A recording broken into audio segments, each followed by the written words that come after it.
नमस्कार दोस्तों, स्वागत है आपका मेरे चैनल में। आज की स्टोरी है रिश्ते। यह एक बुजुर्ग जोड़े महेश और पुष्पा की कहानी है, जिनकी शादी को 40 साल हो चुके हैं। दोनों एक दूसरे से बहुत प्यार करते हैं। महेश के सेवानिवृत्त होने के बाद वे अपने चारों बेटों राज, प्रेम, रोहन और रिक्की के साथ मिलकर चर्चा करते हैं कि उनका समर्थन कौन करेगा।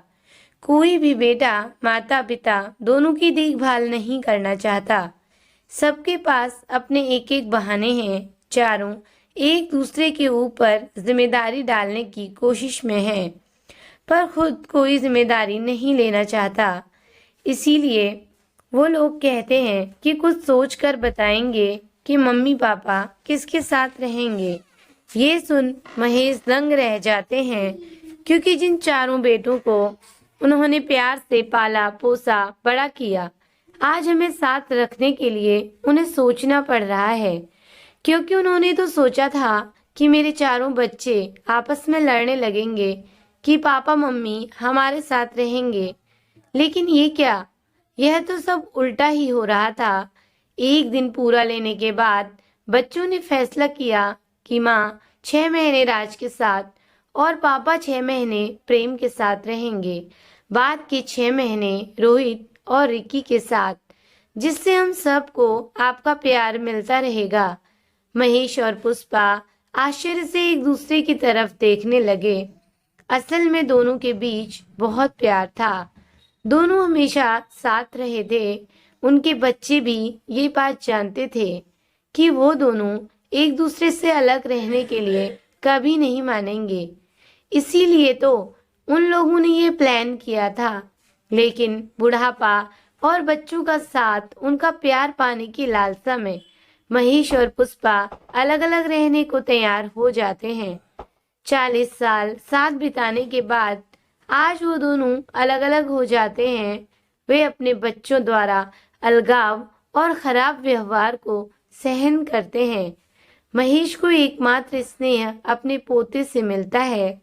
अपने बच्चों द्वारा जिस तरह से उनके साथ व्यवहार किया जाता है, उससे दुखी हो महेश एक किताब लिखते हैं कि कैसे उन्होंने अपने बच्चों के सपनों को पूरा किया।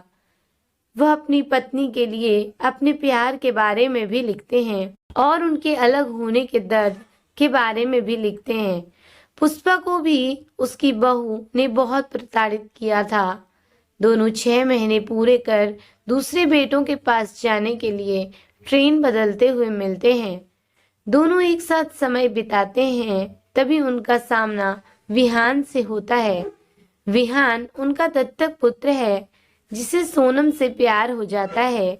महेश ने अनाथ विहान को अपने बेटे के रूप में पाला, पैसे और शिक्षा प्रदान करने में मदद की थी। अब सफल विहान महेश की मदद की वजह से उसकी पूजा करता है। वो उन्हें अपने घर लाता है और उनकी देखभाल करता है। महेश और पुष्पा को ये देख हैरानी होती है कि अपने बच्चों ने तो उनके साथ ऐसा व्यवहार किया, लेकिन विहान का बर्ताव उनसे बिल्कुल अलग था। महेश को पता चलता है कि उनका लेखन अंततः एक उपन्यास बन चुका है। उपन्यास सफल है। महेश को वह पैसे दे रहा है जो उसे अपने और पुष्पा के समर्थन करने के लिए आवश्यक हैं। दोनों बहुत खुश हो जाते हैं। चारों बेटे भी अखबार में यह खबर पढ़ते हैं कि उनके पिताजी का उपन्यास प्रकाशित हो चुका है। चारों में लालच उत्पन्न हो जाता है और उनके बेटे अपने माता पिता से अपनी पत्नियों के साथ पुस्तक समारोह में भाग लेने के लिए और उन्हें क्षमा करने के लिए कहते हैं। लेकिन महेश और पुष्पा चारों बेटों को माफ करने से इनकार कर देते हैं और उनके द्वारा दिए गए दर्द के लिए उन्हें अस्वीकार करते हैं और समारोह में अपने गोद लिए हुए बेटे विहान और उसकी पत्नी की ही तारीफ करते हैं। यह देख उनके बहू और बेटा बहुत शर्मिंदा हो जाते हैं। तो दोस्तों, कैसी लगी आपको आज की ये कहानी? कमेंट में ज़रूर बताएं। अपना कीमती समय देने के लिए धन्यवाद दोस्तों। कहानी अगर अच्छी लगी हो तो प्लीज़ लाइक करें, शेयर करें और मेरे चैनल को सब्सक्राइब करें। Thank you for watching.